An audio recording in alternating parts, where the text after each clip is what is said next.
100 goblins. While finishing breakfast, Hook flew back in a panicked state, signaling Aron to follow. Confused, since he had only instructed Hook to scout within a 3-kilometer radius, Aron followed and discovered a group of adventurers surrounded by goblins. Recognizing them from the guild, Aron quickly threw iron balls at the goblins, which were insufficient to kill them. Not wanting to reveal his identity as a summoner, he fought the goblins with a knife. Soon after, he managed to rescue the severely injured Levin, thankfully carrying emergency healing herbs. Upon waking, Levin immediately recognized Aron and expressed his group's gratitude, offering to repay him. Aron seized the opportunity to ask for all the E-rank magic stones they had. After Levin's group left, Aron called Hook, not to scold but to praise it for its independent thinking. A few days after parting with Levin's group, Aron received a total of 100 E-rank magic stones from them, which greatly aided his progress. In late December, the leader of the Knights' Order occasionally visited the Lord's house. The Knight's duty was to protect the Lord, apprehend thieves, and eliminate demonic beasts. During a meal, Cecil excitedly offered him rabbit meat that Aron had caught, surprising him. The knight informed Aron that Karina village had met its hunting quota for the year. This news saddened the Lord's son, who lamented why they couldn't enjoy the meat despite their hunting efforts. Aron found it odd that all hunted meat was transported to the capital, leaving the Lord's children with less meat than the children in Karina village. At that moment, Thomas, the Lord's son, requested Aron to hunt a white deer for him next time. Aron immediately agreed, knowing the white deer was a C-rank beast, similar to the giant wild boar. He had seen his father hunt one before and felt it was time to challenge higher-level beasts. The next day, Aron went into the forest to hunt the white deer. He set traps and lured it away before he could capture it, spending the whole day to catch just one. The experience points he earned were less than from hunting goblins, which somewhat disheartened him. However, he was satisfied with the accomplishment and carried the deer back to the Lord's house, surprising everyone. Aron's ability to hunt a white deer at the age of 8 left even the Lord astounded, prompting him to order the butler to thoroughly check Aron's background. Thanks to his achievement in hunting the white deer, Aron received a new assignment in the Lord's household. He was now allowed to freely hunt outside, and the Lord doubled his salary as a servant, increasing it from 50 to 100 silver coins. In March, Aron went out with Miss Cecil, as her elder brother Mihai was returning to the family estate from the capital. Students from the capital were transported by airships, and Aron was impressed by its grandeur. As soon as Mihai stepped off, Cecil rushed to embrace him. Compared to his sister, Aron thought Mihai seemed much more mature. To celebrate Mihai's return, Cecil ordered Aron to hunt a lot of demonic beasts, an easy task for him. He returned with a heap of meat. Entering the garden, Aron saw Mihai practicing swordsmanship with the head knight. Mihai's swordplay was smooth despite being only 13. Upon seeing Aron return, Mihai challenged him to a friendly duel. During the duel, Aron gave his best, but Mihai was significantly stronger and won. After the duel, Mihai laughed and revealed that he would be participating in a dungeon exploration as a school test this summer, which sounded thrilling to Aron. He longed to join, but feared he might be stuck serving the Lord's family forever, realizing he needed to find a way to advance and leave. In early April, Lord Cannel visited Lord Grabiel, with whom he had a long-standing rivalry. Aron learned that it was Lord Cannel who had influenced the king to increase the annual hunting quota. The territories of the Grabiel and Cannel families were situated along the slopes of the White Dragon Mountain, with the large mithril mines mostly on Cannel's side, while the White Dragon resided on Grabiel's. For over 100 years, the two families had been in conflict over mining rights. Lord Cannel came to boast about his daughter, who had no talents, mockingly comparing her to the talented children of Lord Grabiel, which angered him. Noble daughters with talent still had to fulfill noble duties. By autumn, Aron turned 9 and had been working for the Grabiel family for a year. After saving up, he bought himself a suitable set of equipment. Every time he checked his stats and saw them improve, he felt exhilarated. His successful hunts had led to the near extinction of goblins, having hunted over 10,000. Today, Arin went into the forest to hunt higher-level demonic beasts. Hook soon located a beast, and Arin summoned Tama to attack. However, its shell was too hard for Tama to penetrate, forcing Arin to change tactics. He summoned a Jiha to sprinkle its sleep-inducing powder, planning to kill the beast before it woke up. Arin dashed forward and leaped onto the monster beast, furiously stabbing with his sword. The creature's shell was so tough that he scraped his hands raw before he could finally defeat it. However, extracting the magic stone posed another challenge due to the beast's armored body.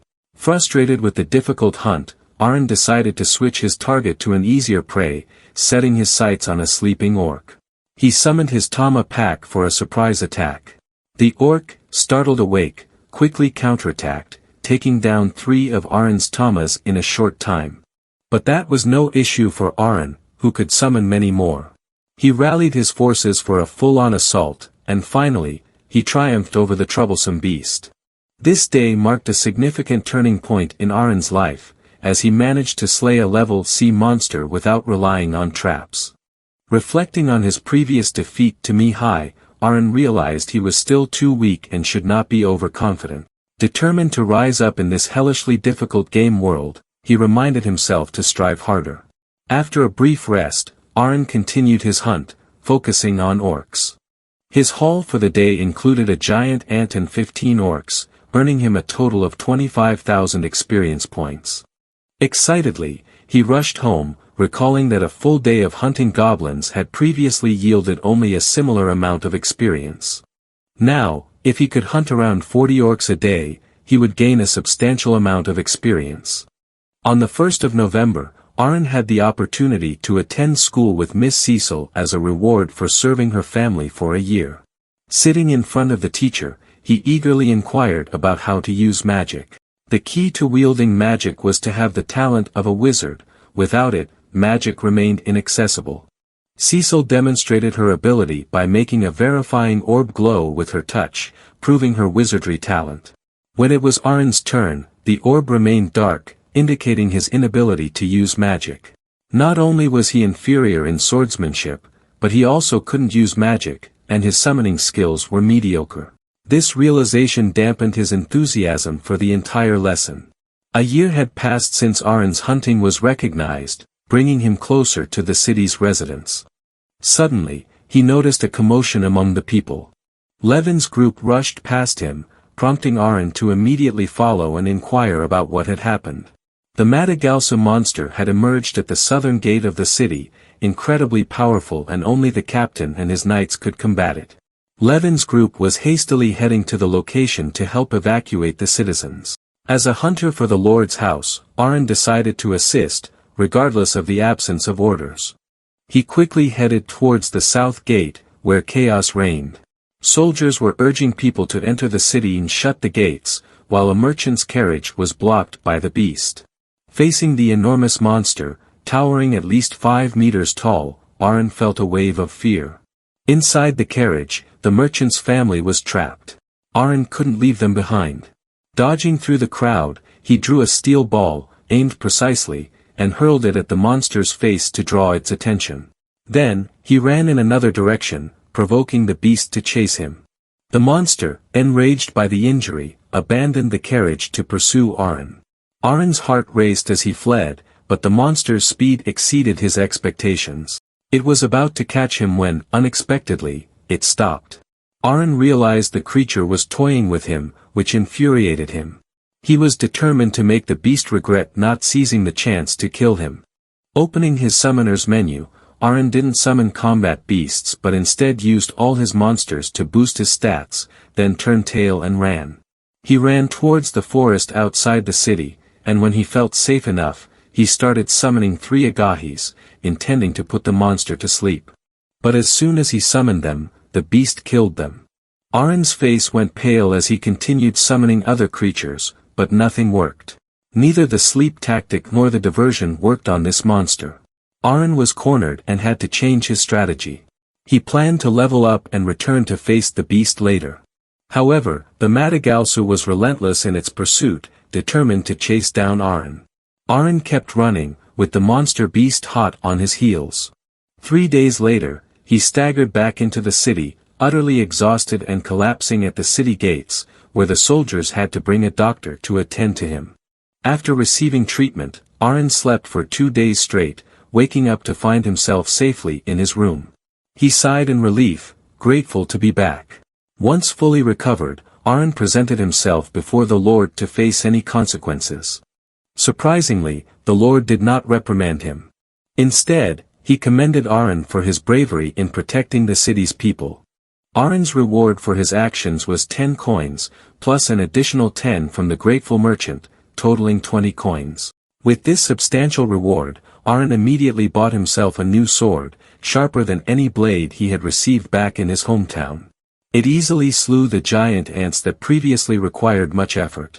Since the harrowing chase by the rank B monster, Aron's hook had memorized its form, soaring in the sky and ready to report its proximity. This rank B monster was in a league of its own compared to the beasts Aron had encountered before, but he was determined to add it to his collection soon. The next time Mihai returned, Aron had the chance to spar with him again. Since their last defeat, Aron had leveled up significantly. However, Mihai had also progressed. Aron approached the match with extreme caution. He launched a series of attacks, all blocked by Mihai, who then counterattacked, leading to Aron's overwhelming defeat once more. Aron couldn't accept this. He had grown much stronger than last year, yet still lost so one-sidedly. After the battle, the Lord's family went out to eat. Hearing of Aron's encounter with the rank B beast, Mihai was shocked. Even as a student of the academy, the mention of facing a rank B monster made Mihai hesitate. He was not confident in confronting it himself. At that moment, a soldier rushed in to inform the Lord that the white dragon had started moving. Adventurers had spotted it leaving the territory of Count Cable. The Lord, concerned, discussed with his knight whether to launch an investigation to pinpoint the exact location where the white dragon would land.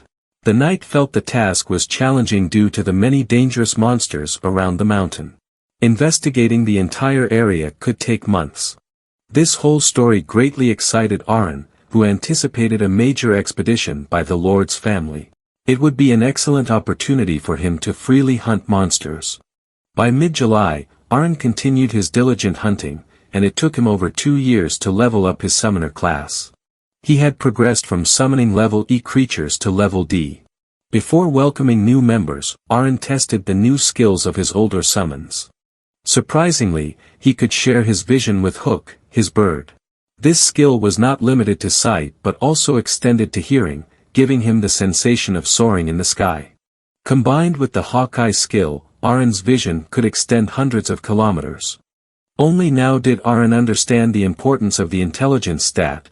The higher it was, the more monsters he could control simultaneously. It was time to welcome the new members. A team of rank D monsters appeared before him.